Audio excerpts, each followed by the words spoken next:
Hi, this is Ed, your host with the Mobbcast. I'm here with Antoine to talk about his Firebird. Antoine, it's good to meet you. What year Firebird is this? 1981. Okay, what size engine do you got under that hood? LS1 from a LS1. 2002 Camaro Can we pop the SS. hood and see that? Sure, the hood's not that pretty, but sure, I guess. How long have you had this car? So my dad's basically the original owner. He's had it since 1982. So I noticed that you got a roll cage in there. So tell us a little bit how that roll cage came about. You gotta ask him mostly, but it was one of the first mods that my dad did back in whatever, the 80s at some point. Got that LS1 under hood. So do you race it, drift it, or what? None of that. So, like I said, my dad's basically the original owner from 1982, and he non-opted actually in 1998, the year that I was born, because he's from Oakland, Vallejo area, and he'd always get stupid trouble like, oh, your car's too low, or the window tint, whatever. So he non-opted in 98, which is the year I was born. In my entire life, I've literally always stared at this car in the garage.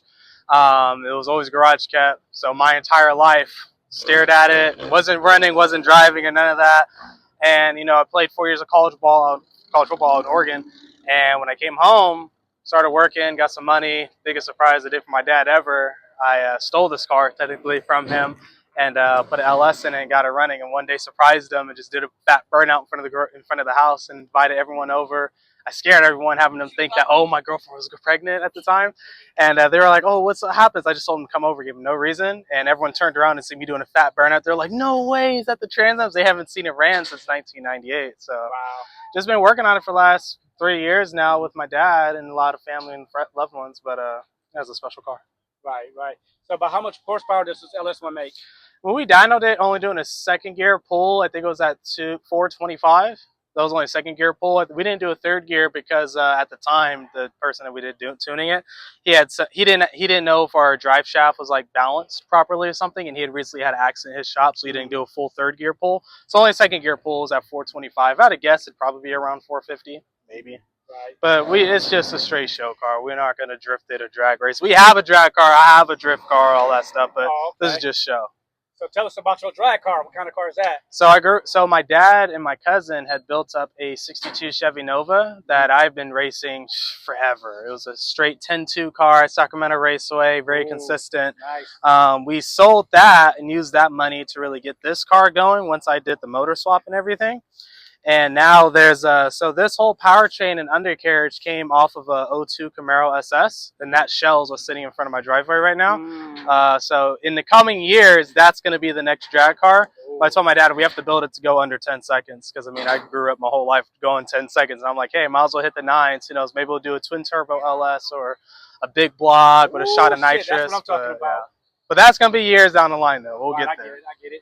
So do you do all the work yourself, or you have shops do it? For this podcast, we'll keep it PG. Family, we've decided we need to start doing it just because we haven't really found any shops out there that we could trust to really do anything. So it's mostly just family and friends, close loved ones.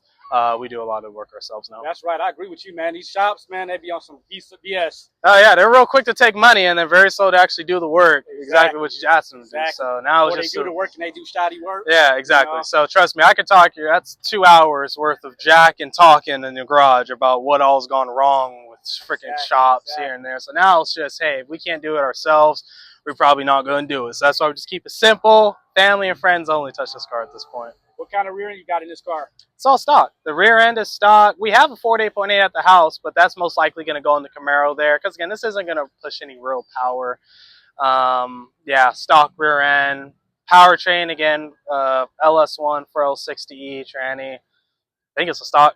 Or no, I think it's a custom drive shaft or stock drive shaft. I forget. But a lot of this car is stock, to be honest with you. You got Posy on it, right? Yes, Posy. Yes. Oh, okay. Told you, he really knows this is his car, so. Is it your dad? Yeah, that's my dad. Hey, I'm Ed. Nice meeting you. So you got this man started into racing into fast cars. Yeah, he's just driving the Nova. He was just getting used to that, but like I said, he wanted to build a car, so that's our next project. I heard that. Father and son. Right. I noticed you got a B&M in there too. A what? I noticed you got a B&M shifter in there too. Yeah, that's kind of fun. It's a nice little slap shifter, so it's pretty cool. Was that already in there when you got the car, or No, put that in there. No, he you put that in there with the swap, yeah. So you got any other mods planned for this car?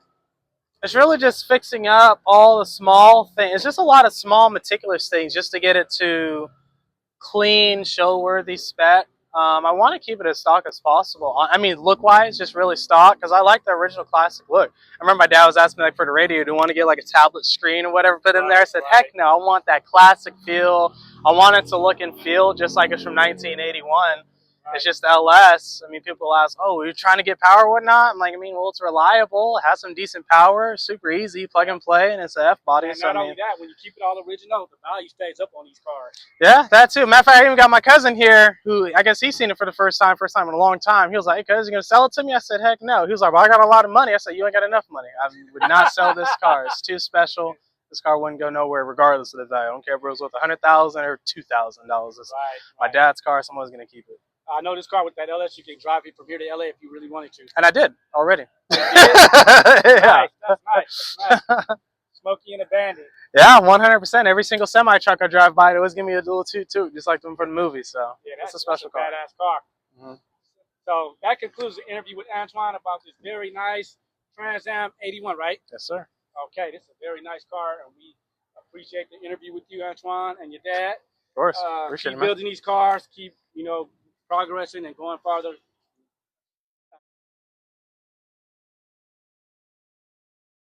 Oh man. You made sure that gas.